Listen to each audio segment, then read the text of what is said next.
South Korea and the United States have agreed to extend their joint air drills after the past few days of missile launches from North Korea. According to the South Korean military, the North launched 3 more ballistic missiles on Thursday. Warnings were issued in some regions of Japan, but none of the missiles crossed their territory. These latest launches follow at least a dozen on Wednesday, including one that landed less than 60 kilometres from the South Korean city of Sokcho.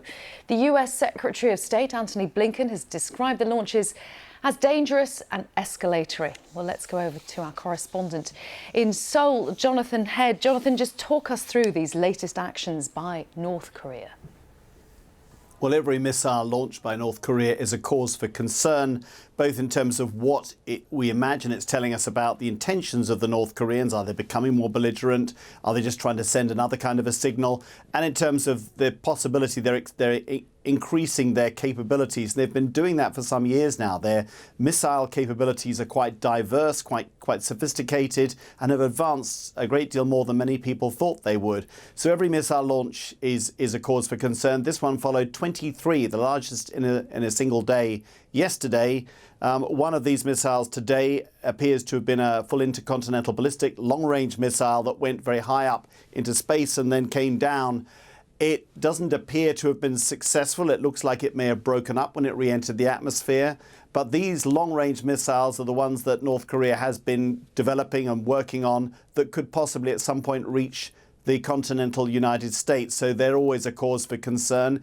North Korea is also, though, working quite hard on its short-range missiles and on the possibility of putting nuclear warheads on them. Those are the kinds of missiles that really worry South Korea because they would be targeted here. Is it possible to gauge what the intention is and why now?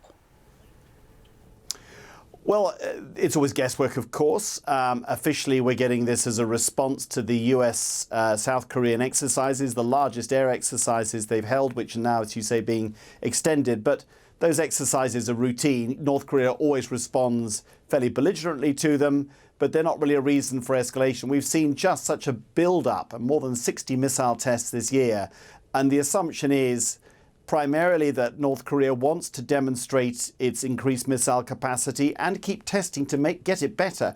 The worry there is that it might make North Korea more confident and more willing to try something more ambitious and perhaps misjudge the reaction and spark off a wider conflict. And I think the drills are meant to remind North Korea that the cost of any direct attack on South Korea could be very, very high for them. But it may also be to distract from problems at home. You've got a new, relatively new conservative hardline president here in South Korea who's far less inclined than his predecessor was to reach out and look for diplomatic initiatives. And it's possible North Korea is also looking for attention, looking to restart the diplomatic process that we saw with President Trump, which of course failed after the last summit in Hanoi. And what sort of action can the US, South Korea, Japan take beyond what they are already doing by way of sanctions and the like? Not much. I mean, they can keep reminding North Korea how strong the alliance is and how well prepared the US and South Korean militaries are to deal with anything and to hit back very hard, that deterrent effect. More worryingly, I think, is the growing debate here in South Korea and in Japan, the feeling that they will ultimately need to improve their own deterrence and not rely on the United States, which would mean moving to develop nuclear weapons themselves, something they've never done up to now. So the more belligerent North Korea becomes, the more likely it is that there will be momentum behind this discussion here and in Japan that we need our own nuclear deterrence if North Korea's own nuclear capabilities are advancing much faster than we thought they would. Jonathan, thank you. Jonathan Head in Seoul.